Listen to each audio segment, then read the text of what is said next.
Tem uma pergunta aqui do Leonardo Oliveira que eu achei interessante, que é o oposto disso, né? Falando do nacionalismo cristão, que é um livro que está bastante chamando atenção nos Estados Unidos, e fala, né, do nacionalismo cristão. E esse movimento é um movimento profético e é perigoso. Por quê, Michelson?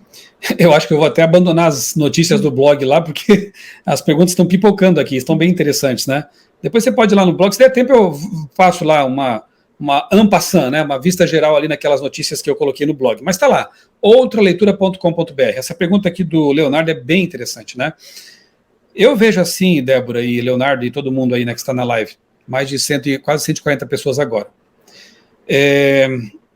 Nós temos, por um lado, a chamada esquerda cristã, ou o progressismo cristão, né, que tem trazido problemas aí para as igrejas, né? Essa semana mesmo, aí, se alguém talvez perguntar, a gente pode comentar, mas eu também já gravei até vídeo sobre isso.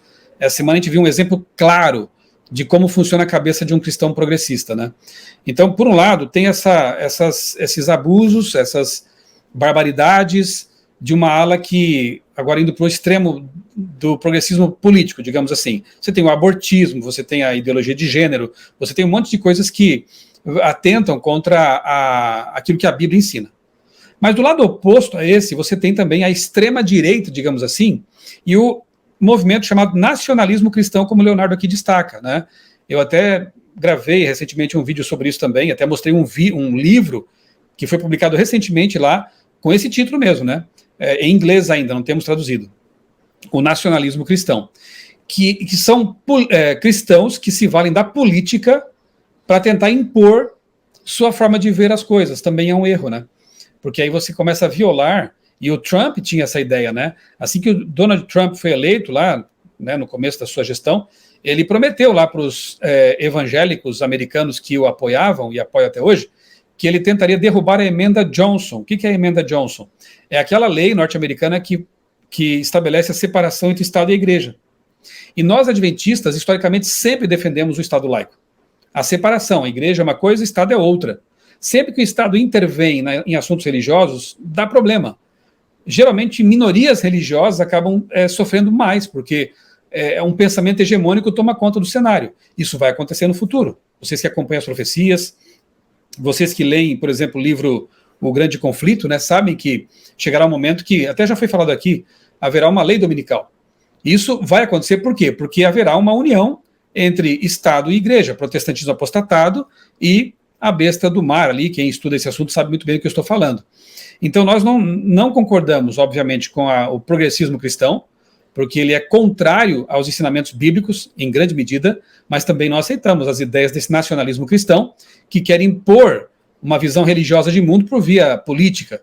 Aí a coisa fica bem complicada. É como se daí o cristianismo virasse uma ditadura, né?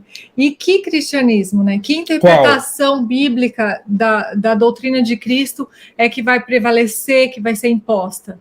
Aí o Estado também toma as rédeas da religião e da moral, e ele vai determinar o que é ser um cristão. O cristão tem que guardar o domingo, cristão tem que fazer isso, como nós estamos pregando, e quem não fizer, não está fazendo o que é correto.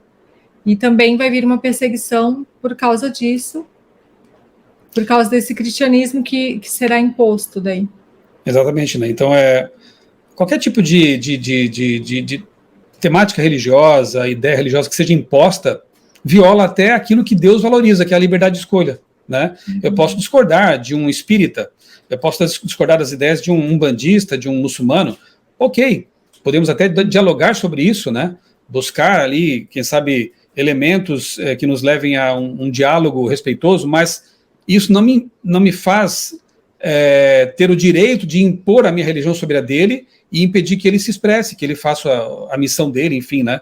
Deus, ele valoriza a liberdade, o livre-arbítrio, e nós temos que lutar por isso também. Por isso que a Igreja Adventista, eu acho que há mais de 100 anos, já tem um departamento aí de liberdade religiosa, né? A IRLA, que é o Departamento Mundial de Liberdade Religiosa, foi criada pela Igreja Adventista do Sétimo Dia. Assim como nós queremos ter liberdade de pregar aquilo que nós cremos, nós também temos que lutar pela liberdade dos demais, dos outros que pensam diferente, né?